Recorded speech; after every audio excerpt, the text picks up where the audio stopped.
James 5. So this is the last chapter in the book.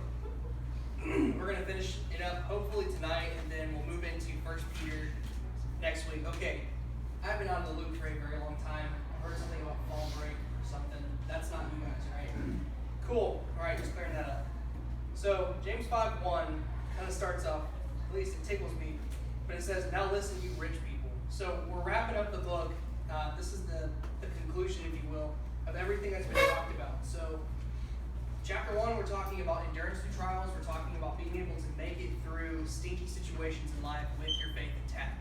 It's not easy to do. It's not something that comes naturally to us, so we have to grab our mind by the reins and force ourselves to look at stinky situations as being an opportunity to grow. We're not really ones to do that, but that's what we're supposed to do. Then you go on to chapter 2, which I believe is about not showing preferential treatment to other people. So don't judge or make your decision on how you're going to treat someone just based on how they look to you. And then there's chapter 3, which is teachers, is how it starts out at least. I don't even remember. But we'll move on. Anyways, all of these themes tie together in the book. It's not a series of 5 random, unconnected topics. It all ties together. So we're going to look at the conclusion of the book tonight, and then we'll look at 1 Peter next week. Excuse me. "Now listen, you rich people, weep and wail because of the misery that is coming on you. Your wealth is rotted, moths have eaten your clothes, your gold and silver are corroded. Their corrosion will testify against you and eat your flesh like fire. You have hoarded wealth in the last days. Look, the wages you failed to pay the workers who mowed your fields are crying out against you. The cries of the harvesters have reached the ears of the Lord of Sabaoth." We'll talk about that in a second. So we've talked about, in I believe chapter 2, we're talking about not showing preferential treatment. Jesus are not the rich, the ones who oppress you and drag you into court. This is that same group of people. They actually got rich by withholding wages from the people that they had hired to work for them. And a lot of those people that they hired to work for them were members of their same congregation. So you got these groups of poor people who are basically day laborers, if we're going to put it in modern terms. They're day laborers. They're going to work for these people. They say, "I will pay you, whatever for today. If you work for me for today." So they work from sun up to sundown, expecting to bring home enough money to feed their family for the day. And then the workers, or the rich people who hired them, said, "Just kidding, we're not actually." Said, "We're not actually going to pay you." That's what this chapter 5, verses 1 through 6. That's what this is talking about.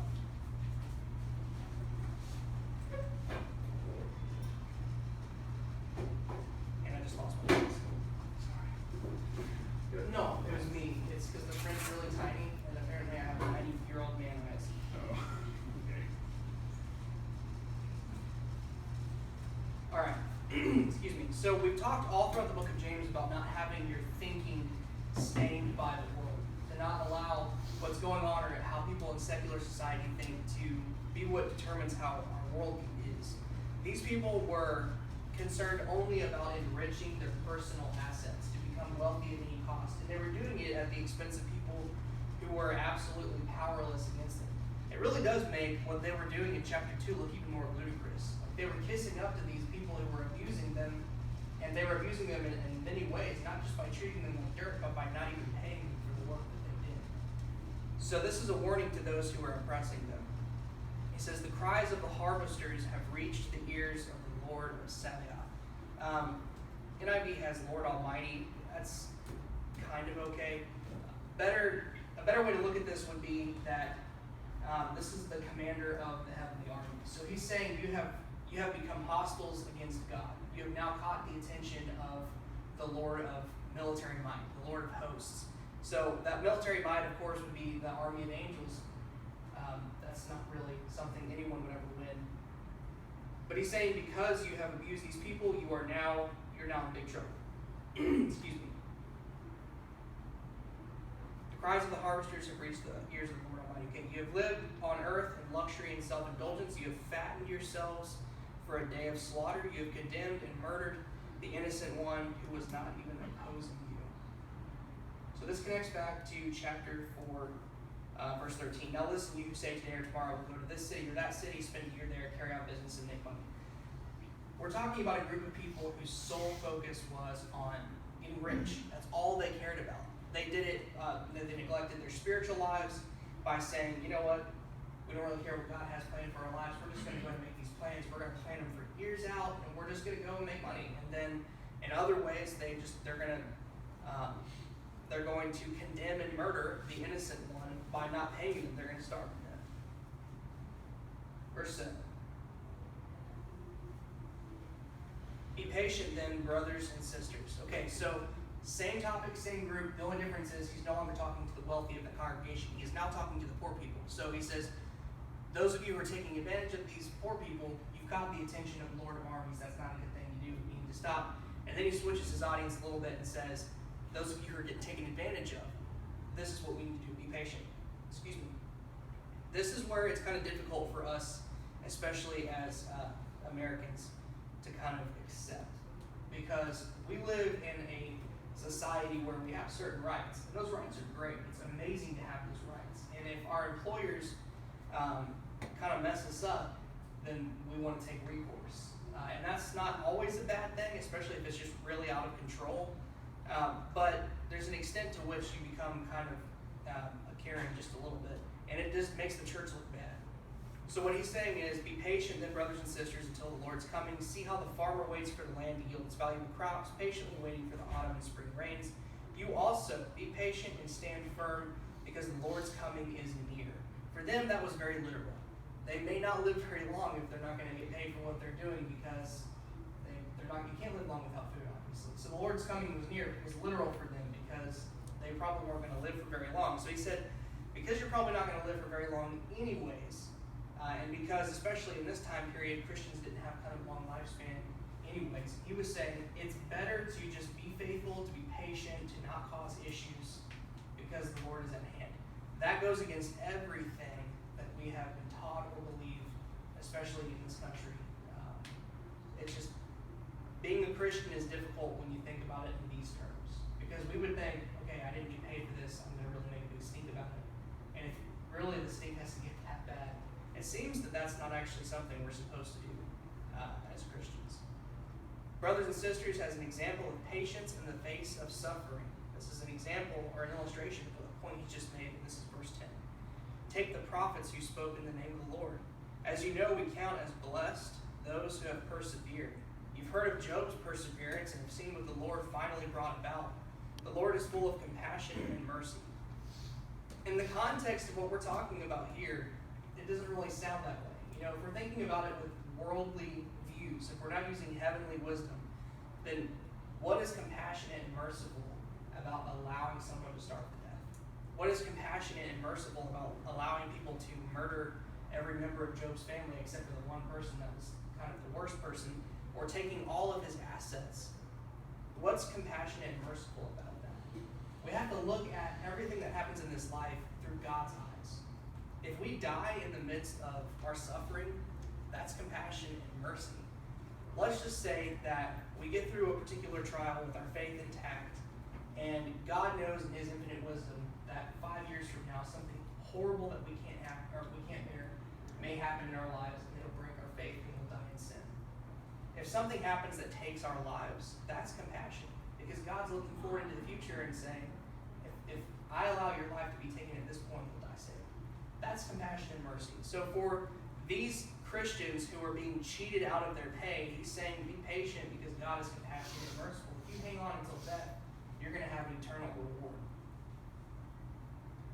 Above all, my brothers and sisters, verse 12, do not swear, not by heaven or by earth or by anything else. All you need to say is a simple yes or no, otherwise you will be condemned. This verse has been taken out of context so many times, it is insane. We hear that some people apply this to not cursing, which is true, but you should probably go to Ephesians for that. Or they will take this to, I don't know if this has ever been something y'all heard, but saying something like, I swear. Like people will be like, oh, you sinned. Probably should be careful about what you say, because again, all you need to say is a simple yes or no. But this is talking about laborers who agree to work for those wealthy people. So he's saying, when you give your word, make it count. You don't have to say, I swear. Or for the wealthy people who are hiring the laborers, they don't have to say, I swear I'll pay you today. Or I swear by the gold in the temple, or whatever. That's not what they have to say. They just need to, what he's basically saying is honor your word. If you're a laborer, work for them, keep your word. If you're someone who's hiring the laborers, follow through with what you said, pay the people who work for you. Otherwise, you will be condemned. Verse 12. All right, this is the last little blurb in chapter 5. If I have some time, I want to talk about 2 Peter 3 at the end of class, just very briefly. Verse 13, is anyone among you in trouble? Let them pray. Is anyone happy? Let them sing songs of praise. Is anyone among you sick? Let them call the elders of the church to pray over them and anoint them with oil in the name of the Lord. Seems a little weird. Let's go through a couple of things real quick. This little section here is about prayer. Basically, the point is everything we do in this life, every milestone, every tragedy, everything has to be saturated with prayer. I have struggled with having a healthy prayer life. I think a lot of people struggle with having a healthy prayer life. I have to remind myself even to pray. One thing I think we hamstring ourselves on is we think, we've been taught this even at a young age. When you pray, you have to do it like you're addressing a letter. Dearest God. And then you go through the body and then you end it or whatever.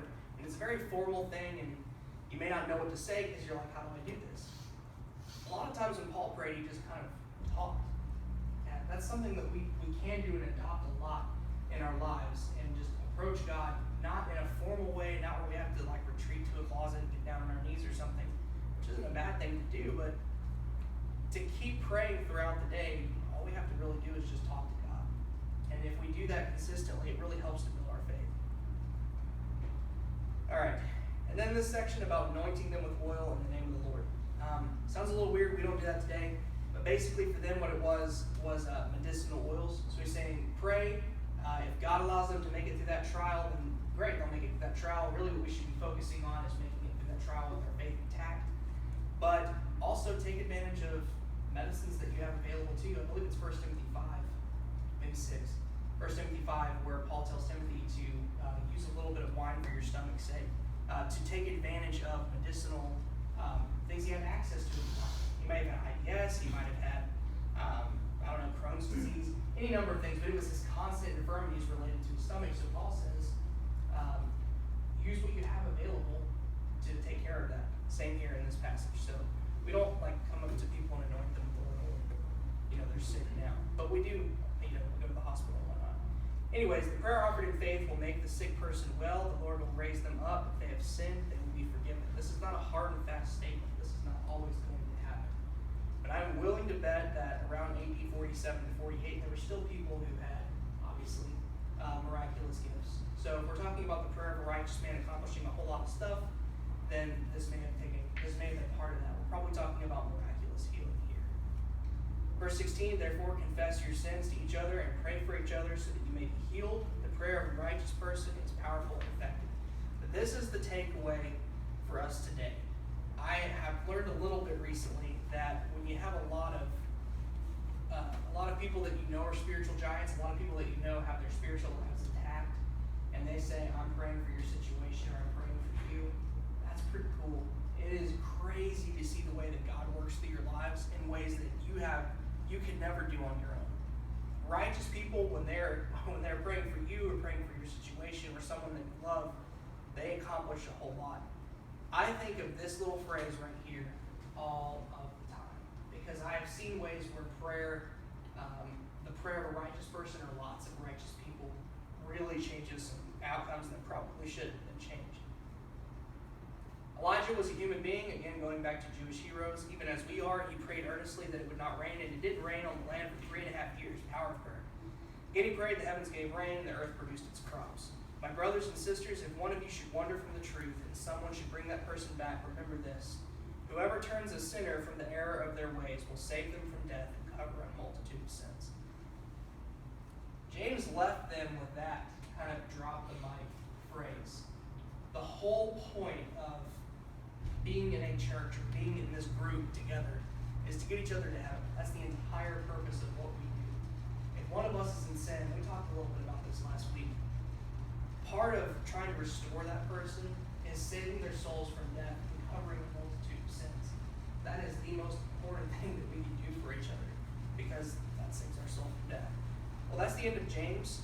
I want to go ahead and turn the camera off